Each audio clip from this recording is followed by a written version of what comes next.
జిల్లా వెల్దుర్తి మండల కేంద్రంలోని జిల్లా పరిషత్ ఉన్నత పాఠశాలలో శుక్రవారం అంతరిక్ష యానంపై అవగాహన కార్యక్రమాన్ని నిర్వహించారు. కృషి విజ్ఞాన గ్రామీణాభివృద్ధి సంస్థ ఆధ్వర్యంలో నిర్వహించిన ఈ అవగాహన కార్యక్రమానికి జిల్లా విద్యాధికారి డాక్టర్ రాధాకిషన్, ఇస్రో శాస్త్రవేత్తలు హాజరయ్యారు. ఈ సందర్భంగా విద్యార్థులకు అంతరిక్ష యానం గగన్యాన్ 3 పై అవగాహన కల్పించారు. ఇస్రో శాస్త్రవేత్తలు సాధించిన విజయాలపై విద్యార్థులకు అవగాహన కల్పించారు. అంతరిక్ష యానంలో భారతదేశం ఎంతగానో ముందుకు వెళ్తుందని వక్తలు సూచించారు. ఈ కార్యక్రమంలో రాష్ట్ర టిపిసిసి ప్రధాన కార్యదర్శి నర్సాపూర్ ఇన్ఛార్జ్ ఆవుల రాజిరెడ్డి, జిల్లా విద్యాధికారి రాధాకృష్ణ, మండల అధికారి యాదగిరి, పాఠశాలకు ప్రిన్సిపల్ సాంబయ్య, కాంగ్రెస్ పార్టీ మండల అధ్యక్షుడు మహేష్ రెడ్డి, వైస్ ఎంపీపీ సుధాకర్ గౌడ్, రాష్ట్ర ఫిషర్మ్యాన్ కార్యదర్శి తలారి మల్లేష్, జిల్లా నాయకుడు హనుమన్న గారికి నరేందర్ రెడ్డి, మాజీ society chairman Shekhar Goud, society director Krishna Goud, Kalal Shekhar Goud, Kokula Krishnaiah మరియు మహిళా అధ్యక్షురాలు ముత్తాబాయి తదితరులు పాల్గొన్నారు. లక్ష్మీకాంతలకు నేను కృతజ్ఞుని, నిజంగా ధన్యుని. ఎందుకంటే ఈ సమాజంలో అట్లాంటి ఆలోచనలతోని ఒక రాజకీయ రంగం నుంచి వచ్చిన వ్యక్తి ఎక్స్ జడ్పీటీసీగా ఉండి మళ్ళీ ఈ సమాజానికి ఈ పిల్లలకు ఏదో విధంగా ఈ జ్ఞానాన్ని పరిజ్ఞానాన్ని వీళ్ళకి చేరవేయాలి. ఇంకా కొత్త వాళ్ళు పుస్తకాలు చదువుతున్నారు, రోజు తరగతులు అటెండ్ అవుతున్నారు, పాఠశాలలో ఉపాధ్యాయులు చెప్తుంది వింటున్నారు. కానీ వీటన్నిటికీ ఎన్ని పాఠశాలలు ఈ వసతులను అందుకుంటున్నాయి. ఇప్పుడు నేషనల్ రిమోట్ సెన్సింగ్ ఏజెన్సీ ద్వారా మనం ఇట్లాంటి పరిజ్ఞానాన్ని మన పిల్లలకు అందియొచ్చు అనే ఆలోచన ఆయనకు రావడం, నిజంగా ఆయన మన ప్రాంతంలో ఉండడం మన అదృష్టం. కాబట్టి అన్న, మీకు సర్వదా ఈ పిల్లలు మేమందరం ఈ ప్రాంతం వల్ల మనం రుణపడినాం. అంతేకాకుండా రాధాకృష్ణ గారితో డిఓగారితో ఎప్పుడు నిరంతరం పనుల నిమిత్తం మన పాఠశాలలో పరిస్థితులు, ఉపాధ్యాయుల పోస్టింగ్స్, మరి ఇక్కడ ఖాళీలు ఉన్నాయి, ఇక్కడ కొరత ఉన్నది, అక్కడ ఇబ్బంది అవుతుంది అనే విషయాల్లో చాలా తరచుగా వారితో నేను ఉంటాను. తాను కూడా చాలా నిబద్ధతతో పనిచేస్తాడు. నేను కూడా అప్రిషియేట్ చేస్తా సార్ను. తక్కువ కాలంలోనే ఆయనతో పరిచయం అయినా ఒక రూల్లో ఉంటాడు, ఒక పద్ధతిలో ఉంటాడు. ఆయన చెప్పింది కూడా చాలా వరకు ఏకీభవిస్తూనే పనులు చేసుకుంటున్నాం. ఎందుకంటే సార్ ఇది కాదు పరిస్థితి, ఇక్కడ నాకు ఎవరో రాజకీయ కోణంలోనో ఏ కోణంలోనో కొంతమంది ఫోన్లు చేస్తుంటే కూడా తను దాన్ని సరిదిద్ది, ఇది కాదు సార్ ఇట్లా ఉంటుంది, మనకి ఈ విధంగా మనం డెవలప్ చేసుకోవచ్చు, ఈ విధంగా మనం ఆ వసతులను తీసుకోవచ్చు అని చెప్పినప్పుడు కూడా నేను చాలా సందర్భంలో తన పద్ధతిని నేను నిజంగా అప్రిషియేట్ చేస్తున్నా సార్ రాధాకృష్ణ.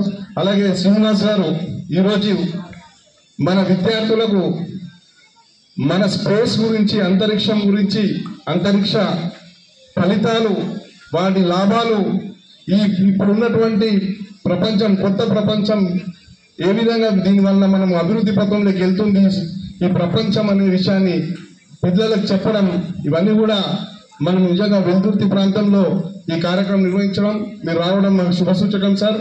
మా పిల్లలకి ఎంతో జ్ఞానాన్ని ఇచ్చిపోయిన వాళ్ళు అవుతారు, వాళ్ళలో కూడా ఒక స్ఫూర్తిని నింపిన వాళ్ళు అవుతారు.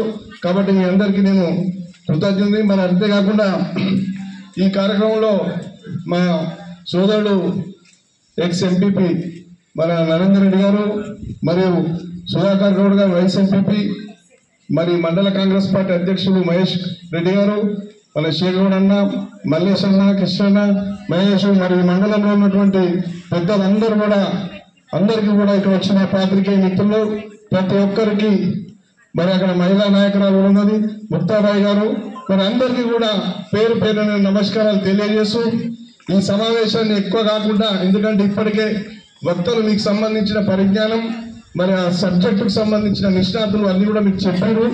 కానీ మీకు ఒక్కటే చెప్తున్నా, పిల్లలు మీరు శ్రద్ధతో వినండి.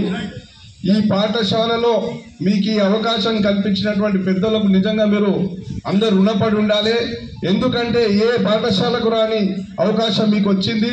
ఇట్లాంటి నాలెడ్జ్ను పెంచుకుంటూ పోయి ఈరోజు స్పేస్ మనకెందుకు అంటే, ఈరోజు మీరు యూజ్ చేస్తున్న మొబైల్ కానీ, ప్రతి టీవీలో వచ్చే ప్రతి రిమోట్ మీకు అన్ని స్మార్ట్ టీవీలు వచ్చినాయి, స్మార్ట్ ఫోన్లు వచ్చినాయి.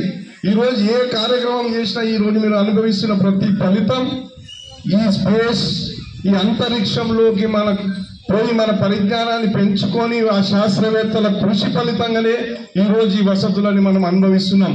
ఈరోజు కారులో ఉన్నటువంటి GPS అయితేనేమి, మీరు కూడా ఇలా గూగుల్ మ్యాప్స్లో చూస్తారు, ఎక్కడికి పోవాలన్నా గూగుల్ మ్యాప్ పెట్టుకొని పోతున్నారు. మీరు ఎక్కడికో ఈరోజు ఒక భూమి ఉన్నదంటే మీరు గూగుల్ మ్యాప్ లో చూస్తున్నారు, ఇలా స్పేస్ లో చూస్తున్నారు. ఈ రోజు నేను ఇంకోటి కూడా చూసిన లోపల సో యావల్ రెడ్డి గారు చెప్పినట్టు మాకు కేవలం రేడియోలు మాత్రమే ఉండేవి. రేడియోలు, టీవీ అక్కడక్కడ మేము ఇంటర్మీడియట్ డిగ్రీకి వచ్చిన తర్వాత అప్పుడు మాకు టీవీలు కనబడ్డాయి. ఏదైనా ఏ విషయమైనా రేడియో ద్వారా తెలుసుకునే వాళ్ళం. ముఖ్యంగా 1977లో నాకు ఇప్పటికి గుర్తుంది, దివిసీమ ఉప్పెన అంటాం. అంటే ఆంధ్రప్రదేశ్లో కోస్టల్ ఏరియాలో ఒక పెద్ద తుఫాన్ వచ్చింది మేము చిన్నగా ఉన్నప్పుడు. అప్పుడు చాలామంది ఆ తుఫాన్లో చనిపోయారు. దానికి కారణం ఏంటంటే అడ్వాన్స్గా మనకు దానికి సంబంధించినటువంటి ఇండికేషన్ లేకపోవడం. అప్పుడు నాసా వాళ్ళు చెప్పారట. నాసా వాళ్ళు చెప్పిన తర్వాత అది మన ఇండియాకి చేరేసరికి ఆ దివిసీమ ఉప్పెన అనేది మొత్తం ఆంధ్రప్రదేశ్ మొత్తం కోస్టల్ ఏరియాని అంతా తుడిచిపెట్టేసింది. మరి అటువంటి స్థితి నుంచి మనం ఎవరో చెప్తే వాళ్ళ ద్వారా తెలుసుకునే వాళ్ళం. స్పేస్ అనగానే అప్పుడు మేము చిన్నగా ఉన్న రోజుల లోపల అమెరికా లేదా రష్యా లేదా చైనా అనుకునే వాళ్ళం. కానీ ఇప్పుడు అమెరికా, రష్యా, చైనాను అధిగమించి మనం భారతీయులం, మనం కూడా సత్తా నిరూపించగలుగుతామనే దాంతో స్పేస్కు సంబంధించి మరి ఇస్రో అనేది అనేక రకాల విజయాలు సాధిస్తూ వివిధ దేశాలకు సంబంధించినటువంటి శాటిలైట్స్ను మన శాటిలైట్ గతంలో అమెరికా వాళ్ళని అడిగే వాళ్ళం, చైనా వాళ్ళను లేదా రష్యా వాళ్ళని అడిగి వాళ్ళ ద్వారా పంపించేవాళ్ళం. కానీ ఇప్పుడు వేరే దేశాలకు సంబంధించినటువంటి శాటిలైట్లను మనం పంపించే సత్తాకు చేరుకున్నటువంటి ఇస్రోకు మరోసారి మనందరి తరఫున అభినందనలు తెలియజేస్తూ, ఆ ఇస్రోకు సంబంధించి మరి అనేక రకాలైనటువంటి విషయాలు ఇప్పుడు మనం మొబైల్ ఫోన్ వాడుతున్నాం. మొబైల్ ఫోన్లో అనేక రకాలైనటువంటి ఫీచర్స్ ఇవన్నీ వస్తున్నాయి. ఇవన్నిటికి కారణం అక్కడ శాటిలైట్ లేకపోతే ఇక్కడ మన మొబైల్ ఫోన్ పనిచేయి, మన టీవీలు పనిచేయి, మనం ఎవరితో కూడా కమ్యూనికేట్ చేయలేము, ఏం చేయలేము. మరి ఇంత ఎఫెక్టివ్గా మన టెక్నాలజీకి మనం బాగా వాడుతున్నామంటే దీనికి కారణం అంటే ఇస్రో వాళ్ళు కనిపెట్టినటువంటి ఈ శాటిలైట్లు. ఈ శాటిలైట్ లేకపోతే ఏ పని చేయలేము మనం. అటువంటి స్థాయికి మనం చేరుకున్నాం. ఇప్పుడు రేపు పొద్దున ఆర్టిఫిషియల్ ఇంటెలిజెన్స్ అని రాబోతుంది. మీకు క్లాస్ రూమ్లో కూడా టీచింగ్ చేయడానికి మనుషులు రాబోతున్నారు. అంటే రోబో టైపు ఆర్టిఫిషియల్ ఇంటెలిజెన్స్ ద్వారా కూడా టీచర్స్ని తయారు చేసే విధంగా మన టెక్నాలజీ మనం ఇవన్నీ కూడా ఇది చేసుకుంటున్నాం. అంటే దీనికి అంతటి కారణం ఈ యొక్క శాటిలైట్కి సంబంధించినటువంటి మరి ఈ వ్యవస్థల ద్వారా ఇవన్నీ కూడా మనం ఈ అడ్వాన్స్గా మనం ముందుకు పోవడానికి మరి కారణాలు అవుతున్నాయి.